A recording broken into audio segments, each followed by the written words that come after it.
Primeiro, bem-vindos, bem-vindas, é um prazer estar com vocês aqui nessa tarde.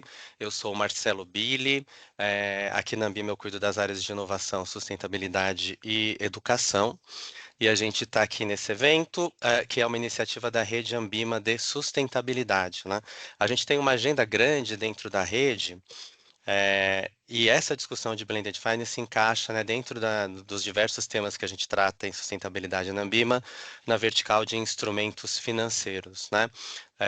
Dentro das atividades da rede ao longo desse ano, a gente tem feito um esforço muito grande, numa jornada que a gente um pouco por causa da COP, mas não só pela COP, né? Então a gente tem uma jornada COP que está desenhada para lideranças do mercado. A gente tem uma jornada IFRS S1 e S2, que é também muito importante para o ecossistema que está conectado aqui para a Ambima, especialmente como usuários das informações financeiras das empresas, né? E essa jornada de blended agora, né, que somam assim os três esforços de qualificação e engajamento que a gente está fazendo, pensando um pouco na COP, onde nós estaremos também, e depois passaremos as informações todas para vocês, mas também no pós-COP, né, do ponto de vista de como a gente se prepara para toda a agenda que a gente vai ter que enfrentar nas agendas climáticas, nas agendas de natureza e de mobilização de capital para todo o investimento que nós precisamos fazer para dar conta dessas agendas. Então, é dentro desse contexto que se insere esta jornada específica. Então, agradeço muito a presença de todos vocês, agradeço ao Gorini, o pessoal que está ajudando aqui a gente a formatar isso. Vou passar a palavra para a Fernanda Camargo, que é a nossa diretora aqui na Ambima, e como diretora da Ambima faz esse link com a rede para este tema específico que nos ajuda muito nessa agenda. Vou passar para ela fazer uma abertura e depois a gente começa. Fernanda, obrigado, bem-vinda. Obrigada, Bini, obrigada a todo mundo pelo convite. Bom, esse tema, o Blended, eu acho que foi muito legal ver a Ambima abraçando esse tema há algum tempo atrás, porque, dada a oportunidade que a gente tem no Brasil de trazer capital para esse universo, não só de finanças sustentáveis, mas de finanças climáticas, impacto e outras coisas, eu acho que o Blended ele ajuda muito porque ele consegue trazer, ele diminui o risco para aqueles que não entrariam nesse mercado, a não ser com essas estruturas.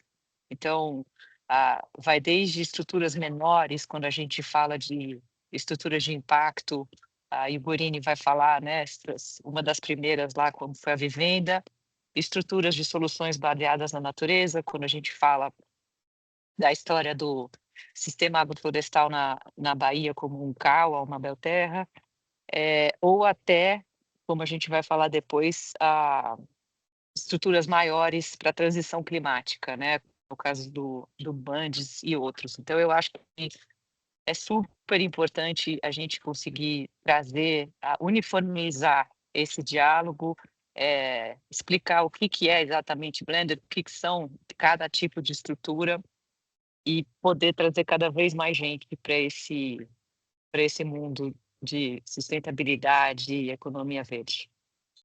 Obrigada.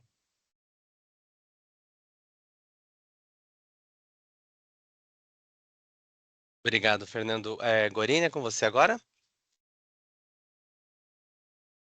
Obrigado, Marcelo.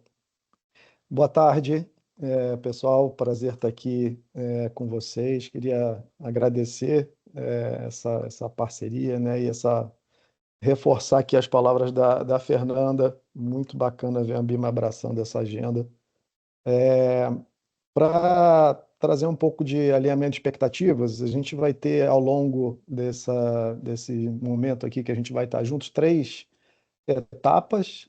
Então, agora, depois dessa abertura, eu vou trazer uma fala que vai ser talvez um pouco mais longa, para a gente partir do mesmo lugar. Então, eu vou procurar nivelar conceito e trazer alguns exemplos que podem ser interessantes para dividir aqui com vocês, e botar todo mundo nessa mesma página, né?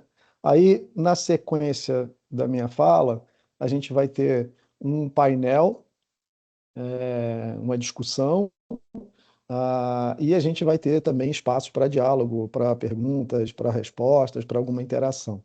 E aí a gente faz o encerramento, tá bom? Então, vamos começar. Eu vou dividir e compartilhar aqui a minha tela, e aí a gente dá início. Eu estou com autorização aqui, acho que sim.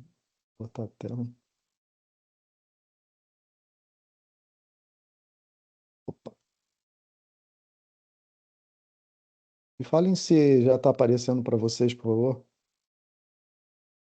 Marco está no modo de janela. Agora sim. Agora vai lá. Apareceu? Eu expandi já. Tudo certo? Agora é tudo certo, perfeito. Ah, boa. Tá bom. Bom, então vamos lá, pessoal. Vou controlar também meu tempo aqui. Bom, eu acho que assim, a coisa interessante da gente começar a falar dessa agenda é que esse é o nosso primeiro encontro, então vamos ter três previstos aqui nessa jornada, então vamos também ter tempo e oportunidade de tirar novas dúvidas, de trazer novos conteúdos, novas práticas, e isso vai compor essa jornada e que vai gerar um material que vai ser também depois distribuído, compartilhado para todo mundo, tá? Então, esses 3 dias, a gente começa hoje falando mais do conceito blended, das estruturas e do status de onde estamos e para onde a gente enxerga que a gente está indo, de oportunidades. Depois a gente vai, no dia 14, aterrissar um pouco mais nas estratégias de de-risk, né, e do capital catalítico, das melhores formas de se utilizar, dos cases que existem que são interessantes. E, finalmente, a gente vai terminar no dia 30 com o tema de métricas, né, e do ambiente regulatório. Tá? Então, para focar no dia de hoje, acho que o primeiro ponto aqui que eu queria colocar como ponto de partida é que a gente está num mercado em evolução, né? Então, a gente já viu isso acontecer algumas vezes no mercado financeiro, no mercado de capitais, e dá para posicionar o blended numa construção que vem acontecendo. Para dar um pouco de história, a gente está falando ali de 2015, quando esses temas começaram a circunscrever as agendas globais.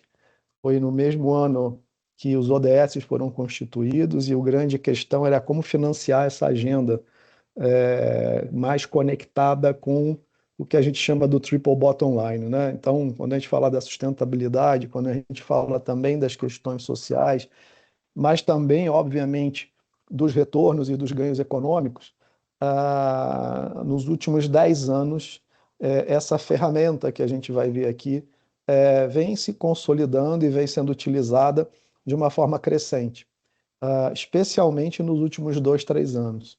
Então, entender que é um mercado em evolução traz a oportunidade da gente entender como a gente pode construir e participar desse processo, né?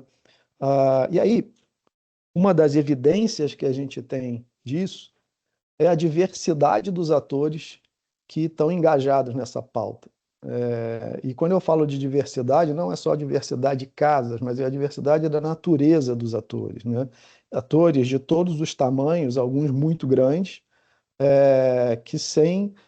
que têm se manifestado e entrado em algumas operações, alguns testando, outros já com a mão na massa total e fazendo uso já padrão dessa estrutura, ou dessa forma de estruturar, o que é essencial para o amadurecimento dessa jornada, né?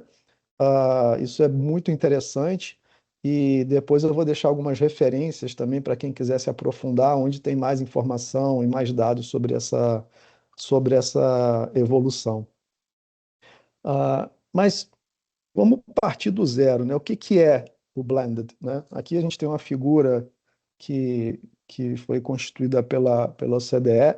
A gente está falando sempre desses 3 momentos, como sempre quando a gente está falando de finanças, né? Então, as fontes, a estrutura e a alocação. E o blended em si se caracteriza por esse uso do capital que a gente chama de concessional, né? Que pode ser de natureza filantrópica, mas aqui normalmente existe uma confusão, como se sempre fosse filantrópico, e não é. Também há capital de fomento, há capital com mais paciência, mas que busca retorno, apesar de fazer esse papel de concessional nas estruturas blended. Com que intuito? O de alavancar, o de mobilizar capital comercial tradicional, seja ele de natureza pública, seja de natureza privada. Aí os cases que a gente tem no mundo apresentam uma composição muito diversa dos tipos de capital que entram. E o propósito, né, que é financiar esse desenvolvimento em mercados que sejam principalmente mercados em desenvolvimento, nos países em desenvolvimento, mas também soluções que sejam estruturantes para que a gente atinja esse triple bottom line que eu falei. Então aqui tem 4 variáveis importantes, né, que é a alavancagem, é o tema do impacto em si, ou seja, do propósito para qual esse capital está sendo utilizado, e risco-retorno, que a gente vai estar contemplando aqui na fala, né? Esse lado da moeda, do blended, que é uma moeda de 2 lados, fala um pouco do propósito de alocação. E aí eu quis trazer essa figura que a gente construiu, porque ela traz a diversidade de como você pode estruturar um portfólio. Ou seja, aqui a grande intenção é demonstrar que existe oportunidade para todos os gostos, né? A gente tem nesse gráfico, esse cubo, 3 dimensões muito importantes para essa agenda, né? A própria maturidade da jornada de qualquer empreendimento, projetos mais greenfield, projetos já muito grandes em alta escala. A gente tem as diferentes dimensões de como você pode inovar e construir soluções. E a gente tem as naturezas da inovação. Tem aquela que é mais de manutenção, uma que são apenas incrementos de inovação e outras que criam novos mercados. Aqui a gente tem uma possibilidade de entender como a gente se enxerga, né, de acordo com os mandatos, com os perfis, com os interesses de quem está fazendo gestão e quem está fazendo alocação de capital. E, ao mesmo tempo, isso sempre vai aterrissar em algum território. Eu trouxe um exemplo aqui de uma agenda mais conectada a clima, por exemplo, num setor de bioeconomia e altamente intensivo em tecnologia, né? Você vê que aqui se compõe uma característica muito importante de um setor, de um território, do perfil dessa inovação e do propósito a qual ela se destina. O que compõe um mandato, uma tese de investimento, que faltariam outros elementos que a gente vai falar mais adiante, uma teoria de mudança, uma tese de impacto. Então, é muito interessante olhar para esse lado da moeda. Agora, do outro lado dessa moeda, aí sim a gente tem que olhar como a gente faz esse de-risking, né, para que essa alocação seja o mais eficiente possível. E uma das coisas que a gente escuta no mercado e às vezes acha que tem alguma confusão é que se circunscreve muito esse de-risking para um olhar mais de risco de crédito ou para o risco do instrumento. E o blended, ele nas suas arquiteturas, ele convida a que esse olhar de de-risking seja muito mais sistêmico. Então, aqui vários exemplos de camadas de risco que poderiam ser contempladas nas estruturas blended. Nos exemplos que a gente vai trazer, nas outras falas, a gente vai ver um pouco disso. E, ao mesmo tempo, como é que a gente equaliza risco-retorno usando essas ferramentas e pensando também nas dimensões que normalmente impactam uma estratégia de retorno, né? Quem está sentado pensando um projeto blended sempre vai ser convidado a olhar essas perspectivas e entender como que se encontra e se equaliza o melhor projeto com a melhor estrutura de de-risking sistêmico para que a arquitetura seja muito aderente nesse processo, né? E aqui a gente vê alguns exemplos de arquétipos, de estruturas ou de arquiteturas que são as mais usuais e que, pessoal, pode variar muito em termos de complexidade, né? Que são as mais tradicionais, todo mundo aqui provavelmente é muito letrado nisso. A gente tem estruturas de dívida e equity com garantias, a gente tem estruturas de grants que podem apoiar também estruturas de dívida e equity, a gente tem estruturas de assistência técnica que trabalham para fazer o de-risking porque qualificam a originação de uma outra forma. A criatividade é quase como a gente voltar àquela infância de pensar em Lego, e a gente tem muitas peças de Lego que podem originar diferentes arquiteturas para diferentes propósitos, né?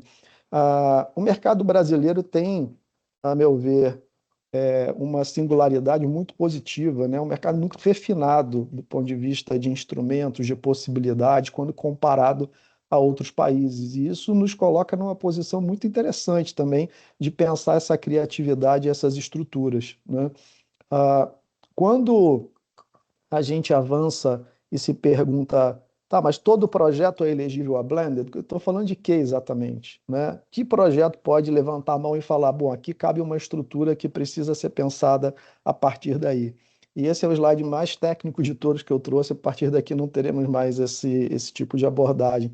Se a gente tem esses eixos aqui de retornos privados e retornos sociais, entendam sociais como a pauta clima, como a pauta de equidade ou de redução de desigualdade, ou de cidades resilientes. Por exemplo, recentemente vimos o que aconteceu no Rio Grande do Sul, né, com os impactos de climáticos extremos e que até agora está em fase de reconstrução, de recuperação. A gente tem que considerar essas três dimensões, né, ambiental, social e econômica. O que acontece é que quando a gente tem uma taxa pré-definida pelo mercado, em termos de retorno, alguns projetos que, ao longo da sua maturidade, podem ir melhorando a sua oferta na relação risco-retorno, eles às vezes não estão nesse espaço. Eles têm o potencial, mas ainda não estão entregando o retorno esperado para aquele dado risco. Então, é exatamente ali onde vocês veem o ponto E e o ponto A, seriam os dois projetos aqui que poderiam levantar a mão e falar, opa, eu não consigo te oferecer o retorno para você colocar dinheiro aqui a partir do seu mandato, a partir da sua tese. Entretanto, se você colocar dinheiro aqui numa dada estrutura de conforto do ponto de vista de de-risking, à medida que eu avance com o meu projeto, eu vou migrar para o ponto D, por exemplo, ganhando maturidade, ganhando mais escala, ganhando mais volume. Então, os projetos que estão nessa fase, eles normalmente estão nesse espaço que a gente chama do sweet spot para pensar o blended, né? E aí as estruturas servem exatamente para viabilizar essa concertação, essa coalizão de atores, que agora a gente vai ver de forma mais detalhada aqui adiante. Mas que naquele segundo slide que eu mostrei, vocês viram que a gente estava falando de grandes bancos, a gente estava falando de institutos e fundações filantrópicos que movimentam milhões ou bilhões, a gente estava falando de multilaterais, a gente está falando de capital soberano. Então, vejam que também à luz do perfil desses investidores, a gente tem mandatos muito diferentes e a gente tem definições de sucesso muito diferentes. É isso que faz o Blended ser uma ferramenta muito interessante para convergência de interesses, porque ele gera essa oportunidade de criar espaços de conexão para quem tem diferentes mandatos, mas que tem propósito comum. E aí, a gente encontrando essa concertação e construindo essas coalizões, a gente faz as melhores estruturas que tendem a ter resultados muito interessantes para viabilizar projetos muito estratégicos, né? Outro ponto importante, quando a gente aterriza um pouco mais aqui no nosso país, é falar de alguns exemplos, e principalmente de pautas que estão acontecendo, e todo mundo aqui está vivenciando, né? Estamos com uma cópia aqui há 2 meses, e a gente olha para esses números e para esses setores ou para essas verticais e entende que como eu vou participar da forma mais inteligente possível desse processo de investimento. Porque aqui se pode não só gerar muito impacto positivo, como capturar muita oportunidade de negócio interessante.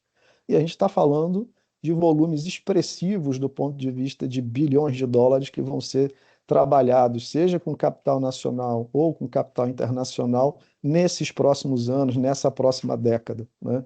É muito interessante aprofundar as oportunidades que, por exemplo, o plano de transformação ecológica nos convida a olhar, olhar para aqueles setores que são mais interessantes à luz dos nossos mandatos e entender, opa, aqui cabe blended.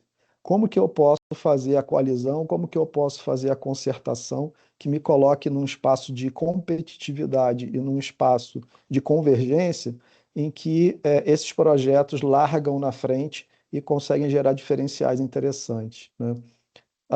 E quando a gente percebe como os atores se movimentam, é interessante conhecer esse ecossistema também de uma forma sistêmica, né? Esse é um exemplo que eu trouxe de um olhar mais climático também, mas que mostra a multiplicidade de possibilidades e de participação dos atores que entram em estruturas dessa natureza, né? Os fundos climáticos internacionais, que estão olhando, obviamente, para o Brasil, conseguem alocar recursos via os multilaterais ou os bilaterais, ou diretamente nos fundos climáticos que temos aqui, né, já estruturados, e a partir daí, mobilizando seja o ator público, seja as instituições financeiras aqui mais nacionais e regionais, ou o setor privado, a gente pode fazer as devidas concertações para aterrissar capital em projetos de N características, de N naturezas, de N espécies, né? Então, esse ecossistema, além de trazer essa diversidade, essa riqueza, ele permite diferentes níveis de complexidade também. Você pode ter operações de 2 atores, pode ter operações de N atores à luz da necessidade, do interesse e, obviamente, da complexidade que a gente esteja falando, né? Ao mesmo tempo, olhando ainda para o caso Brasil de forma mais prática, foi o que a gente viu com o programa da EcoInvest, né? O programa da EcoInvest, começado ali em 24, quando eles fizeram o primeiro leilão, é um aporte de capital soberano, né? Então, o objeto do programa é a pauta do plano de transformação ecológica, e a gente começou a ver realmente um interesse, uma mobilização expressiva de capital, né? O primeiro leilão, nós estamos falando de 45 bilhões de reais. No slide seguinte, a gente vai ver como ele foi alocado, a partir dos atores que ganharam, né, esse leilão com as suas propostas e com uma alavancagem muito interessante prometida, né? A gente está vendo já, em pouco espaço de tempo, a realização do segundo leilão, que mobilizou mais 30 bi, então já são 75 bi aí de reais mobilizados e prometidos. E, recentemente, no mês passado, o secretário, né, o Seron, se manifestou dizendo que até a COP teremos o terceiro e quarto leilão. Não sei se vai dar para sair o quarto, o terceiro certamente, e com um foco mais em equity, né, em formação de capital, mas todos eles conectados com o plano de transformação ecológica. O que significa que há 2 possibilidades de conexão aqui, ou aplicar diretamente para o leilão, ou parcerizar com as instituições que levaram esse leilão e que vão precisar, a partir daí, fazer as entregas do que foi prometido. E provavelmente, para não dizer que necessariamente, vão precisar se juntar, né, com as coalizões devidas. Então, esses são dados diretamente do site do Tesouro, da EcoInvest. Vocês podem ver aqui na primeira coluna o capital catalítico, que foi o capital alocado pelo Tesouro, e a alavancagem que cada um dos atores ofertou nas suas propostas, nas suas estratégias, né? Então, a gente larga com um capital soberano de quase 7 bi, vai levantar aí os 45 bi de total de investimentos no total, e no segundo foi uma alavancagem um pouco menor, dada a natureza que ele se propôs a financiar, começou com 16 bi e depois fechou com 30 bi, né? Vai fechar com 30 bi. Então, tanto para o terceiro leilão ou quarto se sair, quanto para esses atores que estão operando, todos eles, nesse momento, passam por um processo de pensar as suas alocações, de estruturar as suas operações. Então, também temos aí 2 camadas de possibilidade de engajamento para falar só de EcoInvest, né? Fora as outras agendas conforme eu comentei anteriormente. Eu também achei interessante, pessoal, compartilhar com vocês, e já vou já encerrando aqui a minha fala, um exemplo muito bacana internacional que vem sendo construído, nasceu também no ano de 24, que é esse caso Gaia, né? Que, na verdade, se propõe a ser uma plataforma, e essa plataforma constituída por alguns atores que mais adiante vão ficar mais detalhados, mas que tem uma tese, né, tem um mandato muito específico, também na agenda climática, né, e em alguns setores específicos dessa agenda, e que criou uma estrutura com um nível de complexidade um pouco maior, que é essa aqui, mas que traz um exemplo muito nítido, assim, muito interessante de como o blended pode ser uma alavanca de mobilização de capital. Então, começando pelo lado aqui esquerdo, vocês vejam que eles trouxeram uma primeira estratégia de de-risking, né? O mandato, eu vou até voltar aqui, o mandato está muito bem definido em termos de aonde queremos alocar capital, então ele se conecta, ele poderia pegar esse mandato aqui e se conectar com aquele cubo que eu trouxe, em que setor ele está, em que estágio de maturidade, qual é o tipo de inovação que eles querem fazer. Então tem uma missão muito objetiva desse lado da moeda, do propósito de alocação, e na sequência, do outro lado da moeda, no de-risking, o que eles pensaram? Bom, eu vou compor uma facility de assistência técnica para qualificar toda a originação desse portfólio, preparar os projetos da melhor forma possível, e como eu vou operar em alguns países, eu quero trazer, além disso, também uma proteção que viabilize as estruturas de hedge, né? Então eu consigo com isso reduzir o custo do hedge quando eu faço esse tipo de intervenção. E por precaução, vou deixar aqui uma reserva com um percentual de 5% do fundo, que é quase que uma contingência. Se tiver alguma volatilidade, alguma coisa, eu consigo prover um capital para trazer uma proteção adicional para a estrutura central, né? E do outro lado, eles fortaleceram ainda mais com foco na tranche sênior. Vocês podem ver do lado direito aqui uma estrutura de garantia segura, uma facility, né, que está conectada para a proteção da tranche sênior.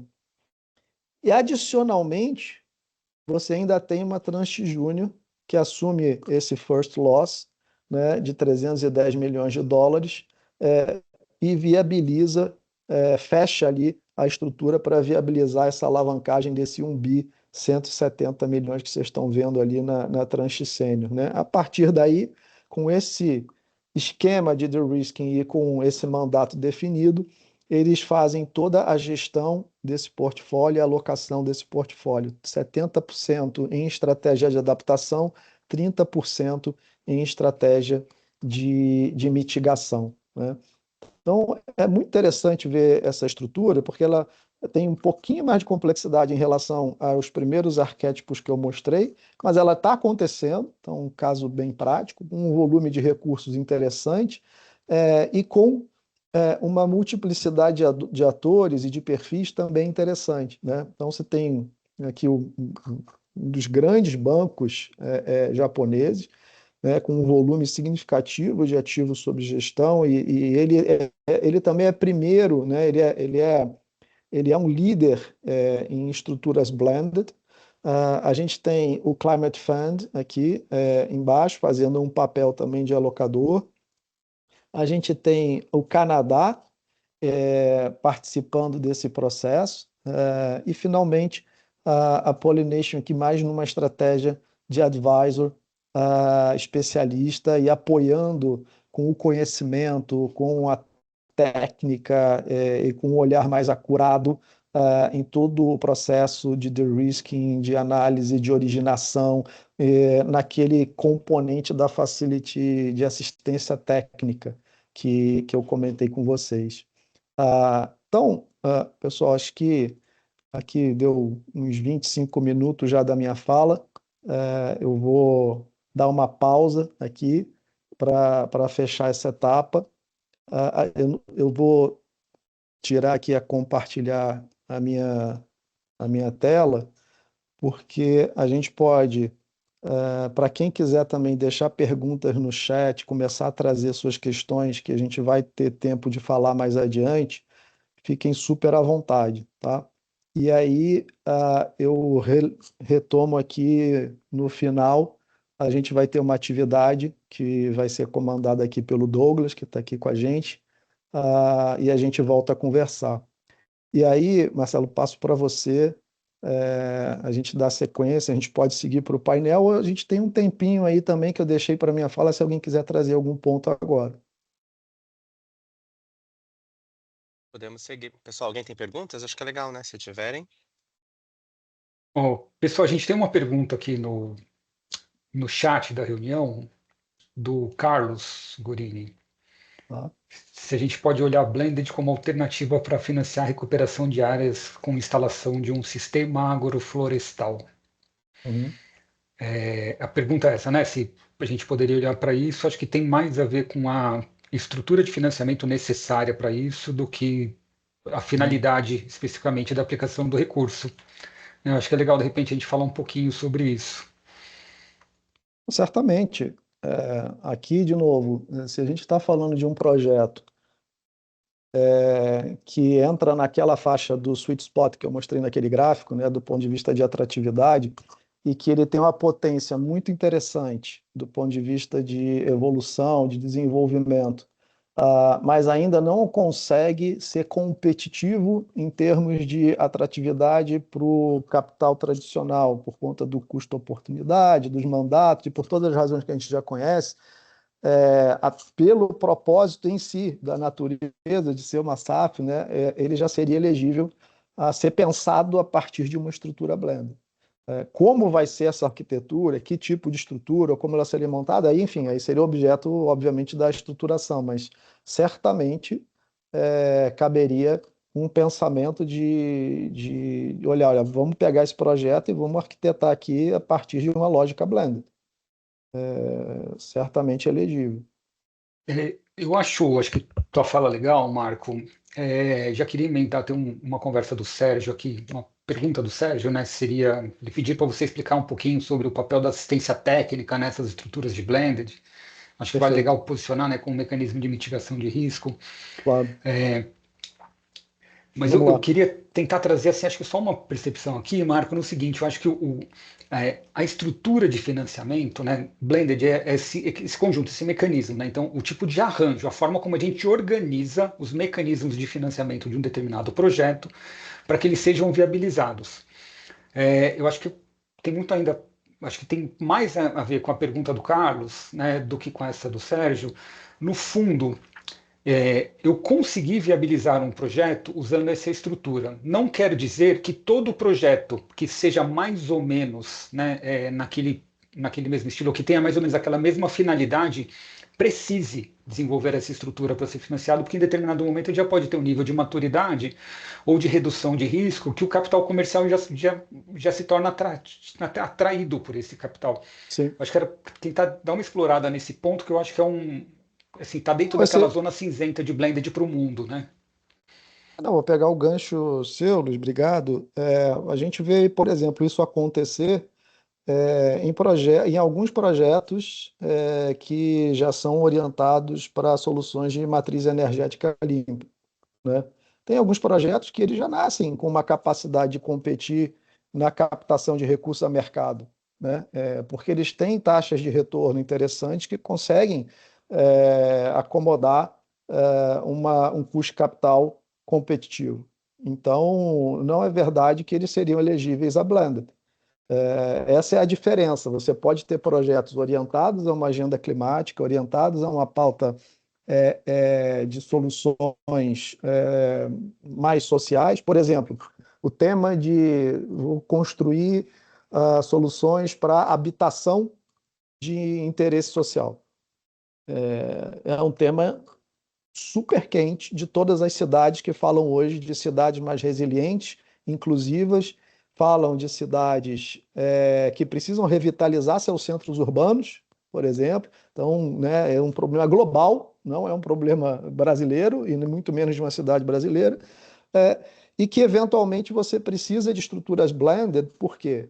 Porque esses projetos, na sua origem, muitas vezes não comportam uma precificação hoje definida pelo mercado, de um IPCA mais 7, de um IPCA mais 8, numa estrutura dessa. Ela precisa de um custo de capital menor. É aí onde o blended pode ajudar a trazer o capital, a IPCA mais 6, mas através do seu capital concessional e catalítico, pelo formato como ele vai ser pensado, o custo final ponderado ali fica acessível para o tomador para viabilizar esse projeto, que ganhando maturidade atinge competitividade. Então essa também é uma perspectiva interessante, né? É você tirar ele da zona do sweet spot ali onde eu mostrei e levar ele para cima, onde ele passa a ser competitivo num ponto de maturidade comercial mais elevado. Agora, sobre a assistência técnica, ela tem que ser entendida na perspectiva do de-risking sistêmico, né? Pô, originar sempre é um desafio. Originar bem é um desafio maior ainda, né? E a gente sabe que no Brasil a gente muitas vezes celebra que a gente mobilizou muito capital e fala pouco sobre o capital alocado, né? Todo gestor tem uma dor de originação. Então, se a gente tiver uma oportunidade de, através das assistências técnicas, qualificar muito mais o funil de originação e preparar muito mais, apoiar os projetos para que eles sejam preparados efetivamente, para chegar num comitê e serem depois acompanhados num pós-investimento durante um tempo, para fazer com que ele aumente as chances de êxito, esse é o mandato de uma assistência técnica, muitas vezes, né? Eu já vi assistências técnicas que vão desde o financiamento dos próprios prestadores de serviço que estruturam a operação, até a qualificação dos projetos que estão em pipeline para serem elegíveis a comitê e a receber capital, e inclusive no acompanhamento pós-alocação de capital, para que eles tenham êxito nos primeiros tempos, ali nos primeiros meses ou até nos primeiros anos, para que essa gestão, sendo feita de forma mais assertiva e mais acurada, reduz o risco desse projeto e, portanto, eleve as chances de êxito que todo mundo está interessado. Então, as estruturas de assistência técnica servem para isso, elas são parte essencial, muitas vezes, de uma estrutura blended, porque elas conseguem trazer essa mitigação de risco a partir dessa perspectiva. Muito legal, Marco. Então, acho que tentando traduzir isso num tweet, né? Eu acho que para a gente depois, e o Copilot nos ajuda a gerar aspas importantes aqui dessa nossa conversa. Então, quando olho para essas estruturas de assistência técnica, elas podem ser consideradas de alguma forma, né, como uma estrutura de mitigação do risco, porque uma vez que estou financiando, por exemplo, recuperação de pastagem degradada, né, se eu tenho algum técnico, né, algum especialista de agronomia, alguma coisa assim, chegando lá do seu João, da Dona Maria, ali na propriedade, lá na ponta, e falando, ó, não faça assim, faça assado, em tese, eu aumento a chance do projeto dar certo e daquele capital, né, gerar o retorno financeiro esperado. Certo? Então, nesse contexto que ele serve como uma medida de mitigação de risco. É isso? E tem financiadores dispostos a financiar essa assistência técnica, né?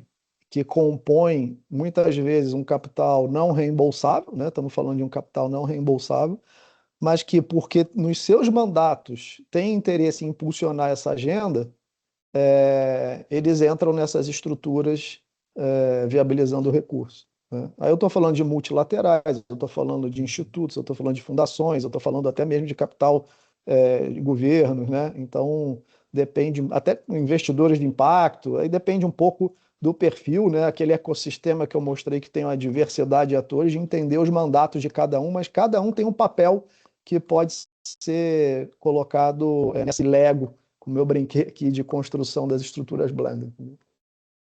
Maravilha, Marco. Acho que fez bastante sentido. Eu queria fazer o chamado aqui. Tem uma pergunta do Arthur. Eu vi que ele estava com a mão levantada. Arthur, quer abrir o microfone e trazer um pouco mais de cor para a gente aqui nessa conversa, cara, por favor? Claro, Luiz, obrigado pela oportunidade. Marco, parabéns pela apresentação aí, muito, muito interessante. Marco, a minha dúvida é em relação ao hedge cambial, né? Quando a gente conversa com investidores estrangeiros, bancos internacionais, bancos multilaterais e etc., existe um apetite muito grande em projetos sustentáveis aqui no Brasil, justamente que vai ao encontro, né, por exemplo, do EcoInvest, vai ao encontro de várias outras iniciativas aqui no Brasil. Só que o grande desafio é justamente o hedge. Né? Então, de que maneira o investidor estrangeiro protege o capital no momento que esses projetos, normalmente de infraestrutura, por exemplo, são de longo prazo e quando a gente olha a liquidez no mercado de derivativos aqui no Brasil, a gente consegue encontrar liquidez aí no máximo aí até 5 anos, né? Nas estruturas de swap, opção, NDF, etc. Na tua experiência, o que eu queria perguntar é assim, que tipo de estrutura alternativa para a hedge especificamente existem em outros países ou em outros mercados que você poderia compartilhar com a gente? Essa é a minha primeira pergunta. E no caso do Gaia, né, desse exemplo que você trouxe aí, que eles fizeram em a Facility, era só para confirmar se ali ele está protegendo pura e exclusivamente o risco de cauda do câmbio, né? Então é só se eventualmente o câmbio der uma descolada muito grande dos níveis atuais, que aí sim a opção entra ali para ser exercida e poder trazer proteção para o investidor, ou se é algum tipo de outra estrutura. Ô, Arthur, é, eu acho que a gente vai ter aqui no painel pessoas bem mais qualificadas do que eu para responder pela experiência que tem em hedge, tá? Eu tenho as operações que eu tenho feito têm menos necessidade de estruturas de hedge, então eu não me sinto tão confortável de responder a tua primeira pergunta, mas sei que tem no nosso painel aqui quem pode te ajudar. Eu acho que na segunda, o que eles montaram ali foram duas camadas. Tem uma camada que sim é para proteger qualquer volatilidade, mas tem uma segunda que é para apoiar o pagamento do custo do hedge para determinados projetos. Então, existem duas possibilidades. Olha, eu estou aqui numa situação em que esse hedge vai me custar, né, X, e aí essa estrutura consegue viabilizar o financiamento desse hedge e reduzir, portanto, o custo de capital final do projeto. Além disso, eles desdobraram na camada em que, sim, eu vou proteger até certo ponto uma volatilidade, e até onde eu entendi, eles fizeram isso numa análise projeto a projeto. Então, eles foram deliberando a partir da necessidade, porque eles trabalham com diferentes países, então eles também adotam estratégias diferentes de acordo com o país que eles estão fazendo a alocação. Tá? Mas aqui estamos, já vão ter Pulgas, vamos ter Fernanda, vamos ter Luca, tem uma turma que eu acho que maneja mais o tema do hedging por conta de necessidade do que eu, que tenho operado mais nacionalmente, capital aqui é nosso mesmo. Tá bom? Perfeito, Marco. Obrigado. Então já fica aí na prateleira aí minha pergunta para os próximos palestrantes aí. Obrigado, pessoal. Boa, Luiz, não sei se a gente passa para o painel ou segue aqui, eu tô sem o controle do tempo. Marco, estamos super no tempo, 3h17 dentro da nossa agenda. Eu acho que a gente já pode passar. E aí o que eu queria meio deixar de combinado com todo mundo, pessoal, a ideia de todo o caminho que a gente vai fazer aqui na Jornada Blender, né, de toda a agenda que a gente tem colocado aqui na Ambima, é que são encontros abertos, né? Então a gente não tem um encontro naquele formato que todo mundo entra, não pode abrir microfone, não pode abrir... Não, aqui é como se fosse... Eu queria que vocês se sentissem dentro da mesma sala. Né? Então, qualquer dúvida que vocês tenham no meio do caminho, cara, levanta a mão, e aí no primeiro respiro, né? Então, geralmente o Marco estava aqui apresentando, o primeiro respiro dele, a gente fala, Marco, peraí que tem uma pergunta né, pingando por aqui, e a gente vai respondendo.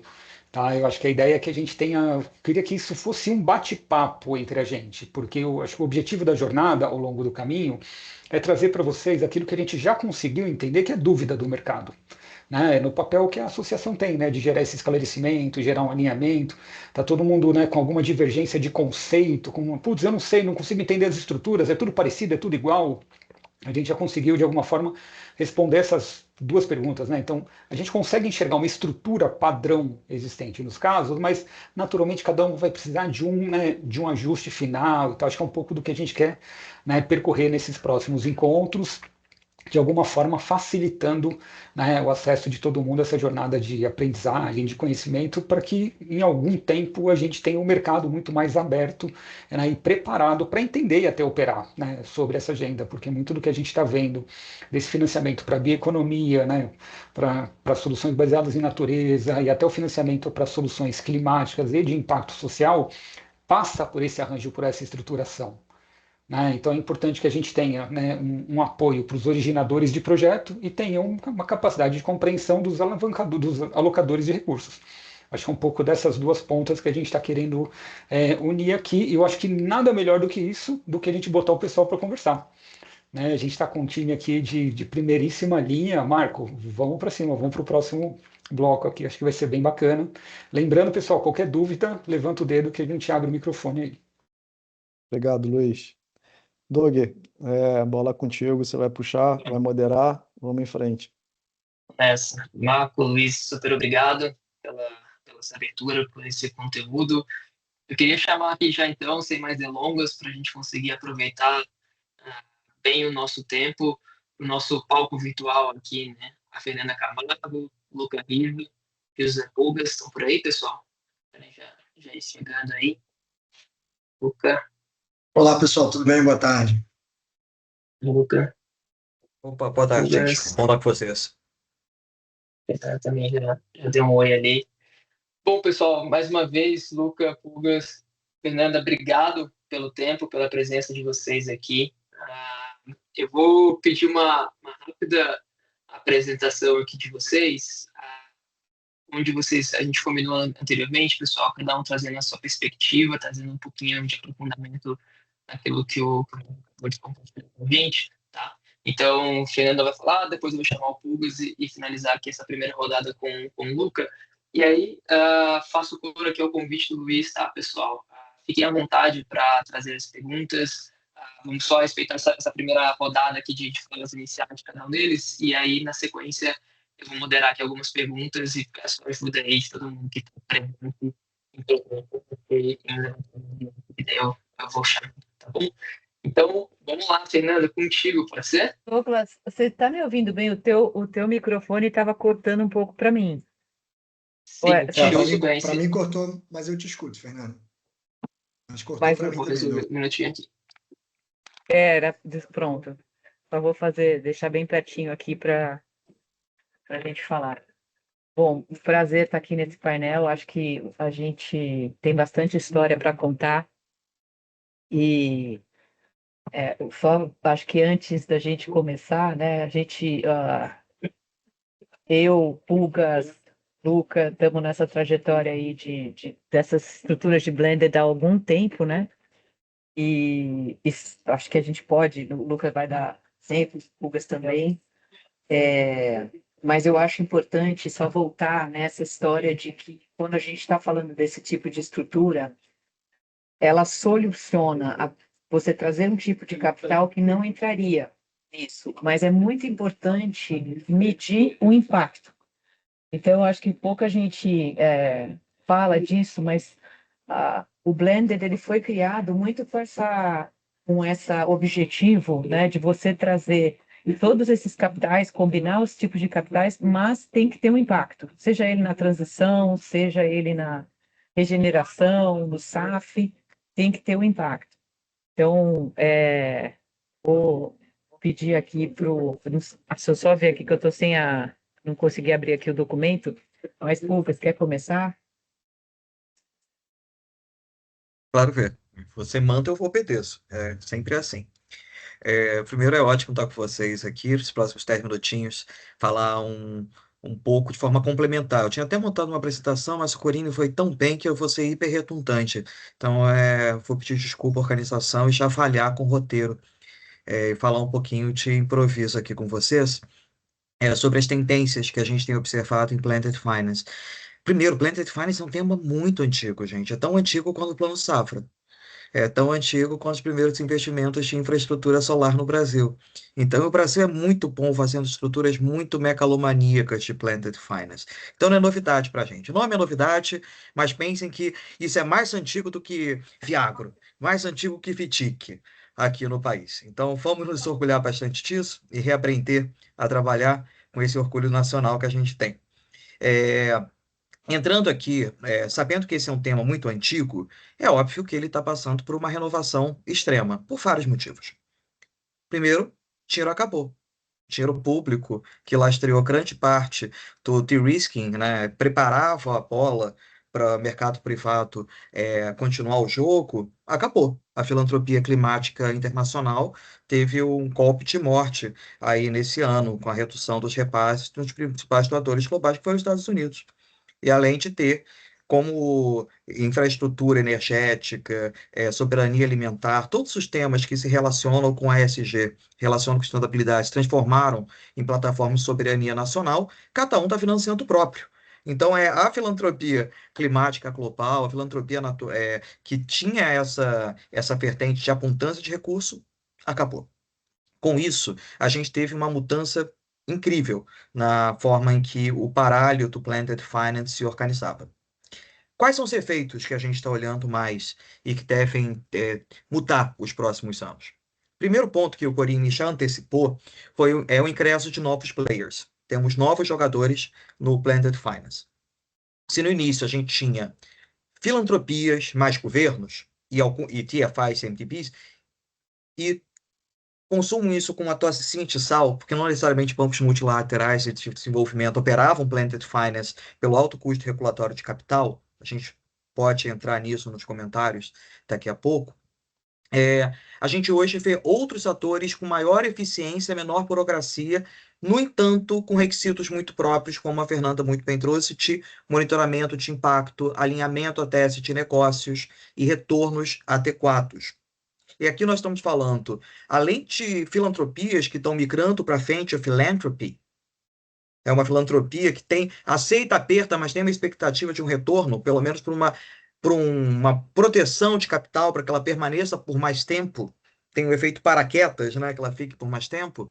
A gente também vê a entrada de empresas nesse setor, seja por questões reputacionais, seja por questões de responsabilidade social, mas grande parte delas, é aí que vem grande parte do volume, para a proteção dos seus próprios negócios, dentro de um cenário de transição climática extrema, ou de transição geopolítica extrema. E aí fica muito claro quanto a gente faz para empresas de commodity. E aí, antecipando até uma tendência aqui, é a questão do supply chain finance. E até respondendo à pergunta do Red Campial, que foi trazida aqui, a gente tem visto muito o supply chain finance interessando uma barreira cambial que tem nos modelos de blended finance.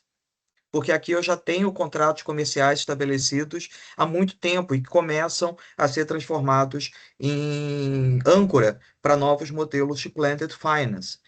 Na minha opinião, e observando o que tem acontecido, a necessidade de proteção de commodities críticas que são mais vulneráveis às mudanças climáticas, e aqui eu falo cacau, café, entre outros. Além da questão do friendshoring, ou seja, geopoliticamente o mundo está um caos e o Brasil é um porto seguro, por incrível que pareça, nesse caos geopolítico, há uma necessidade de transferência desse supply chain para o Brasil. Então, há uma necessidade das empresas também fazerem esse aporte. Assim como a gente tem observado muito fortemente, enquanto entra no supply chain finance, a presença de fundos soberanos. E até uma mudança dos bancos de fomento que começam a observar que preciso proteger a economia nacional investindo fora do Brasil, fora do meu país, mas dentro de uma cadeia que me garanta acesso a commodities críticas. Isso vai ser uma toada muito forte a partir de agora. A sustentabilidade, as finanças sustentáveis, elas se transformam em irreversíveis no momento em que se tornam uma questão geopolítica e se transformou numa questão geopolítica. Então, o Blended Finance ele vai ser muito reflexo desses dilemas geopolíticos que nós vamos observar a partir de agora. Uma outra questão que também está atrelada a novos atores concessionais é o começo da entrada dos atores subnacionais. E nenhum país tem sido mais eficiente do que isso, do que o Brasil. Nesse ponto, quem foi para Sevilha, além de ter passado um calor absurdo, também observou que o Blended Finance subnacional se transforma em algo extremamente crítico, como fonte de receita e organização. Aqui no Brasil, nós temos vários exemplos. Se envolve SB em São Paulo, Bantes, que está se organizando agora no Espírito Santo, o Invest RS, que também está se organizando, Goiás, Minas Gerais, tudo menos meu Rio. Meu Rio precisa ser alguma coisa, pelo amor de Deus. Mas todo mundo está se organizando, consórcio do Nordeste fazendo um mega projeto agora de meio bi. Então está todo mundo se organizando para conseguir financiar a transição dos seus próprios territórios. E aqui no Brasil, por termos o plano de transição ecológica, muitos dos estados e consórcios começam a se apoiar no plano de transição ecológica para as suas próprias estruturas de blended finance. E aí entra uma questão crítica para nós gestores, a gente vai precisar aprender a falar política pública. Então, da mesma forma que a gente vai precisar aprender a falar economia real, para te alocar com esses ativos pré-competitivos e originá-los de forma adequada, e também falar inglês para que a gente consiga transitar no mercado financeiro global, vamos precisar aprender a falar políticas públicas, que cada vez mais os blended finance se transformam quase em PPPs financeiras, com articulação com o Estado, com articulação com os setores, com articulação com associações setoriais que se apoiam muito em advocacy e têm mentalidade de política pública para desenvolvimento setorial. Isso é algo que a gente não tem expertise ainda no capital humano. Uma outra tendência que fica muito forte aqui é a questão do blended finance como uma ponte para a internacionalização. O nosso mercado financeiro é incrível. Eu concordo totalmente com o Corine, eu sou um fanista quando eu falo de mercado financeiro nacional. Mas nós somos extremamente provincianos, extremamente desconectados. Por vários motivos. Nem todos são culpa nossa. Mas o fato é que nós somos extremamente desconectados do que tem acontecido internacionalmente. Então, o blended finance, por ter essa diversidade de atores privados e públicos, que olhem no Brasil uma capacidade de originação e de criação de veículos, de mecanismos financeiros, veículos financeiros adequados, permitem que a gente consiga usar o blended finance como uma forma de se conectar.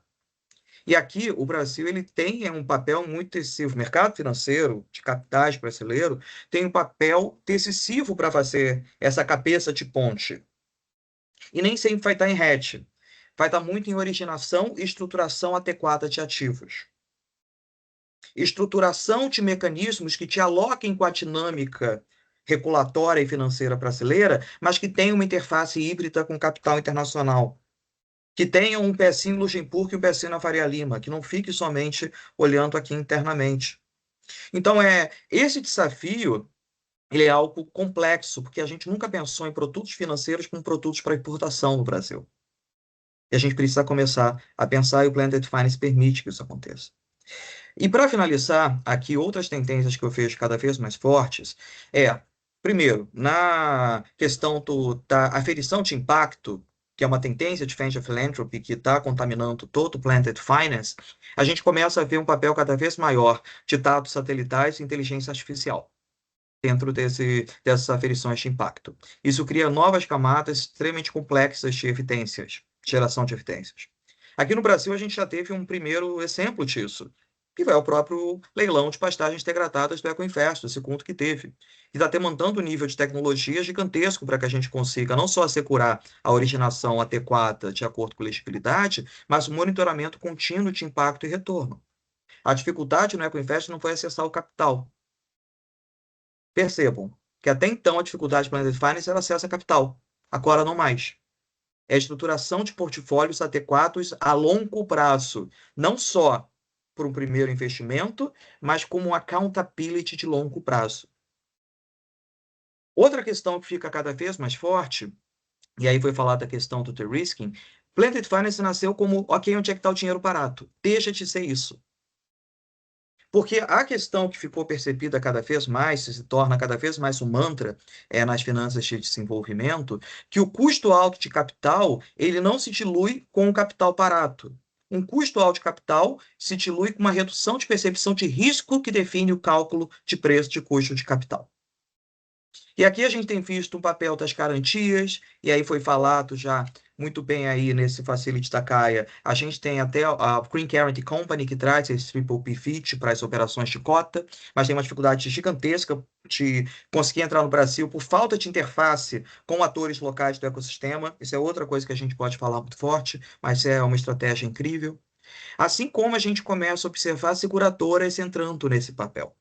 E aí vai ter que algo acontecer. O mercado de seguros vai ter que conversar com o mercado de capitais e vão ter que fazer alguma coisa juntos. E tem funcionado isso bastante. Infelizmente, com pouca relevância para o mercado brasileiro ainda, o que é uma pena, porque o nosso mercado de seguros é gigantesco. Poderíamos estar trabalhando de forma muito mais integrada. E para finalizar, e agora de verdade, a gente tem a questão da integração de novas moedas, novos capitais. Quando a gente olha, por exemplo, créditos de biodiversidade, créditos de carbono de forma isolada de um blended finance, nós estamos sendo extremamente burros, extremamente ineficientes. Quando a gente consegue conectar essas novas moedas que já são dolarizadas por natureza, que são moedas que são típicas de um efeito colateral de qualquer projeto de alto impacto de solução baseada em natureza, e a gente converge isso dentro de um papel de composição de capital numa estrutura de blended finance, tendo, por exemplo, um ator de subordinado, tendo como retorno não cash, mas o carbono, ou tendo um crédito de biodiversidade colocado como uma forma de step-up ou step-down de taxas, ou até mesmo como uma remuneração do gestor a partir de Impact Linked Compensation, que é outra tendência que para mim é irreversível no mercado de blended finance, a gente começa aí sim a dar vida para crédito de carbono e crédito de biodiversidade. Se a gente observar esses dois ativos como meros ativos para trading, nós estamos indo para o caminho extremamente errado. Isso funciona em mercados europeus, americanos, e mesmo assim está funcionando mal. Então, a gente tem que, no momento que a gente está criando o nosso mercado, como que a gente consegue trazer isso para dentro de estruturas de blended como uma forma de capital catalítico, não como ativos com existência isolada. Esse é um outro ponto que, para mim, é uma tendência cada vez mais clara. Escotei meu tempo, mas fui no tempo certo. Eu acho que a gente vai ter muito mais tempo aí para conversar durante esse painel. Obrigado, Só Pedro. queria fazer um parênteses antes de passar para o Luca, só para falar que uma das coisas que acontece bastante no mercado, a gente vê estruturas, às vezes, principalmente soluções baseadas na natureza, que precisam começar pequenas e se provar antes de escalar. A gente vê já estruturas que querem começar grandes. Então, assim, o aprendizado é que é melhor a gente começar pequeno, arrumar provar o modelo, usar o blended antes de escalar e ir aos poucos, né, testando, usando assistência técnica e segurar um pouco, porque eu sempre brinco aqui, né, a gente fala na Ambima, fala no X, né, Lucas, do custo de transação, né, as grandes instituições falam, não, tem que ser pelo menos 500 milhões, 1 bi. Falam, não, mas para algumas estruturas tem que ser pequeno. E ao contrário de outras, quando a gente está falando de Estado, elas podem ser maiores. Acho que o Luca vai falar agora. Só para fazer um parênteses. Puga, você quer... Uma reação rápida a isso. Que, como sempre, você consegue ir ao ponto. Tem um ponto que é importantíssimo nisso, que quando a gente olha Clean Carity Company, que foi trazido pelo projeto Gaia, as cotas têm que ter um tamanho de 50 milhões de dólares. Nem mais, nem menos. Então, grande parte do blended finance desenvolvido internacionalmente sempre foi pensado em grandes montantes. Mas eles não podem investir em fundos com muito ativos. Olha que coisa estranha. Tem que ser monoativo, mas só tem que ter 50 milhões de dólares. Então, eles foram muito pensados em modelos de fundos florestais, do tipo que se tinha nos Estados Unidos e na Europa, e muito pouco voltados para grandes modelos de impacto para o sul global, que precisam desse nível de experimentação. Por isso que o meu convite sempre vamos se amparar internacionalmente, mas entender que esse jogo é um jogo nosso, é um jogo que a gente tem que jogar de acordo com as nossas regras. E aí a gente ensina para o resto do mundo. Então, saber que a gente precisa de uma plataforma local para que a festa fique lotada, para que o de fora queira entrar nessa festa, e aí, de acordo com as nossas regras, é um dos melhores modelos. Porque os mandatos de Blended Finance Internacional já foram definidos há 20 anos atrás. Porque são blended finance criados a partir de capital de governo. E eu não tenho como chegar agora para os governos e falar, muda todas as regras, mas mantém o capital. Não existe isso. Então, aqui é um desafio grande. A gente tem uma necessidade de criar nossas próprias plataformas, até para que ensine o resto do mundo a passar pelo Brasil para chegar ao sul global. Perfeito, Pugas. Obrigado, Fernanda. pessoal da Ambima pelo convite. Bem difícil falar depois desses dois aqui, depois do Gorini também. Prazer, meu nome é Luca Rizzo, eu trabalho no Instituto Clima e Sociedade. A gente é uma filantropia que foca em clima, e eu acho que o Blended é fantástico por isso, porque ele coloca a gente em contato, né? Os gestores, os filântropos, e o mercado, e o mercado público, e os projetos, é justamente essa mistura que é necessária. Bom, a gente não está falando de uma classe nova de ativos, a gente não está falando de um tipo de valor mobiliário diferente. Como o Pugas disse, isso está sendo feito no Brasil já há muito tempo, né? O Plano Safra é o grande programa de Blended Finance, mas a gente tem outros casos aqui, algumas PPPs, todo o desenvolvimento do mercado de energia renovável só foi possível justamente em função dessa possibilidade que é usar o recurso público, o recurso de desenvolvimento atrelado ao recurso filantrópico para trazer mais capital e conseguir reduzir risco, né? E assim o capital privado consegue ir onde hoje em dia ele não tem ido. E para a agenda climática, que é o nosso foco, isso é fundamental, porque a gente tem uma demanda de financiamento gigantesca que só tem aumentado. A gente está falando aqui na casa dos trilhões. Então, por exemplo, demanda global de financiamento para clima é de 8 trilhões. Se a gente traz isso só para países em desenvolvimento, isso é 3,3 trilhão. E se a gente pega só recurso externo, isso vai para 1,3 trilhão. Então, tem uma grande oportunidade de atrair esse 1,3 trilhão internacional para países em desenvolvimento como o Brasil. Então, assim, o que o Pugas trouxe, os recursos eles estão secando, mas os recursos vão ter que ser trazidos para países em desenvolvimento, porque os países estão se comprometendo internacionalmente com esse tipo de alocação.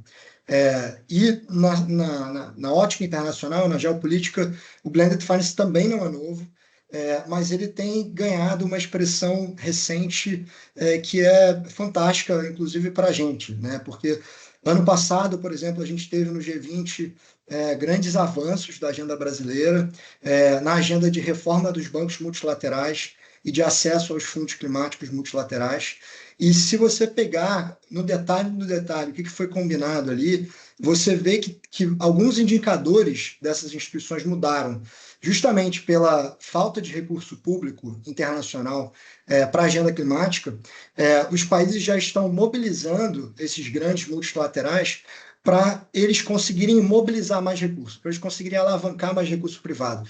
Então, em vez de financiarem todos os projetos 100%, eles vão ter que utilizar o dólar dele de forma mais estratégica para conseguir mobilizar $1, 9 dólares privado, $1 público internacional, 9 dólares públicos privado comercial, né? Então, você vê uma mudança estratégica da governança dessas instituições para o Blended Finance. E o Blended Finance também, né, você tem a OCDE com grupos específicos que se reúnem 2 vezes por ano. A COP30 vai trazer um relatório que é como que a gente vai chegar nesse 1,3 trilhão de dólares de financiamento, e tem um item lá que é justamente mobilização de capital privado com grandes recomendações para o Blended Finance. Então, isso é uma tendência que ela está no debate global, está acontecendo, não é palavra aqui de gestor de impacto ou de filantropia, e isso vai mobilizar, vai ter que mobilizar o capital. E se a gente pegar para o Brasil quais são as demandas de financiamento, não tem um dado, incrível, a gente não tem um dado oficial sobre isso, a gente tem estimativas. Então, Fórum Econômico Mundial diz que é preciso mobilizar recursos na escala de 1 trilhão por ano até 2030, e aí a gente pega o fragmento, vai ser 385 bilhões para uso da terra, né, agricultura, restauração florestal, bioeconomia, 302 bilhões para o setor elétrico, energias renováveis, transição energética, eficiência, e 260 bilhões para energia. Então, a transição energética entra aqui. E aí, o que seria isso aqui? Tem uma grande oportunidade para biocombustível sustentável, eletrificação de processo, eficiência energética, captura de carbono, que são projetos completamente inovadores, mas que ainda estão na escala do mercado, no limite de mercado, né? Não tem ainda grandes off-takers para esse tipo de projeto. Biometano, restauração florestal, como foi falado aqui. E aí, para esses projetos, que a gente tem uma demanda alta, mas ainda não tem um mercado bem estabelecido, consumidor, não tem ainda linhas de crédito que consigam atender os riscos desses projetos, não tem modelos de negócio muito desenvolvidos. Então, os negócios não têm um histórico de caixa, não tem um histórico de crédito. Então, ele bate na porta de um banco comercial, raramente ele vai conseguir um financiamento com uma taxa atrativa. Então, para esses casos, o blended é fundamental, porque a gente precisa trazer o capital público de uma forma estratégica para conseguir reduzir esse risco. É o que o Hugo estava falando, trazer o risco para que o capital privado possa entrar. Isso pode ser feito de várias formas, né? Tem a questão das garantias, ela é muito premente hoje para o setor florestal, porque a gente tem, por exemplo, fundos públicos do Fundo Clima para o setor florestal, mas em conta do próprio risco de crédito do BNDES, Departamento de Crédito do BNDES e dos requisitos do Fundo Clima, esses projetos precisam de garantia real. Só que quando você trabalha com restauração florestal, por exemplo, esses projetos não têm um grande ativo, né? É uma SPE que tem uma terra degradada e que o ativo dela é a semente que ela vai colocar, e aquilo no futuro, se der certo, vai gerar um crédito de carbono que vai gerar uma receita. Então, como é que você consegue financiar o CAPEX disso, né? Você precisa de uma garantia. E hoje em dia não tem ainda uma garantia muito estabelecida. Então, você precisa fazer toda uma engenharia financeira para trazer filantropia, para trazer bancos multilaterais para conseguir tirar esses projetos do papel. Então, tem uma série de oportunidades nesses setores que eu mencionei, que aqui tem uma inovação financeira, uma oportunidade para a inovação financeira que é fantástica.